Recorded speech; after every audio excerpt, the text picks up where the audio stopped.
నమస్కారం అధ్యక్ష. 2024 జనవరి 19న గుంటూరు జిల్లా దుగ్గిరాల మండలం దుగ్గిరాల గ్రామంలో శుభం మహేశ్వరి కోల్డ్ స్టోరేజ్లో సుమారు 7 జిల్లాలకు చెందిన 700 మంది పసుపు రైతులు మరియు వ్యాపారులు కలిసి 1,25,000 బస్తాలు పసుపు మరియు వాటికి సంబంధించిన వ్యవసాయ సామాగ్రి పెట్టారు అధ్యక్ష. అగ్ని ప్రమాదంలో కాలిపోవడం జరిగింది అధ్యక్ష.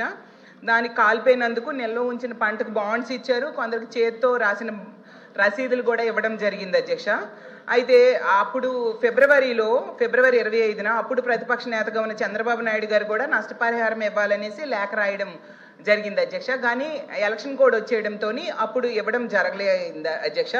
తర్వాత కూటమి ప్రభుత్వం ఏర్పడ్డాక ఇప్పుడు వ్యవసాయ శాఖ మంత్రి వర్యులు రాష్ట్ర మార్క్ఫెడ్ ప్రధాన కార్యాలయంలో రైతులతో చర్చించి వాళ్ళకి వచ్చే ఇన్సూరెన్స్ మొత్తాన్ని రైతులకు వ్యాపారస్తులకు ఇవ్వడానికి క్వింటాల్కి 7,000 రూపాయలు ఇవ్వడానికి అప్పుడేమో మాట ఇవ్వడం జరిగింది అధ్యక్ష.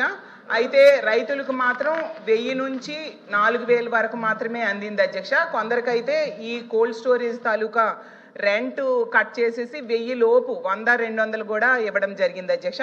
కాబట్టి దయుంచి మీరు ప్రభుత్వం దృష్టిలో పెట్టి పసుపు రైతులకు మాట ఇచ్చిన ప్రకారము పూర్తి నష్టపరిహారం చెల్లించే విధంగా చర్యలు తీసుకోవాలని కోరుతున్నాను అధ్యక్ష. అలాగే కోల్డ్ స్టోరేజ్లో అగ్ని ప్రమాదాలు జరగకుండా సేఫ్టీ ప్రికాషన్స్ కూడా కఠినంగా అమలు చేసేట్టుగా ప్రభుత్వం చర్యలు తీసుకోవాల్సిందిగా మీ ద్వారా ప్రభుత్వాన్ని కోరుతున్నాను అధ్యక్ష.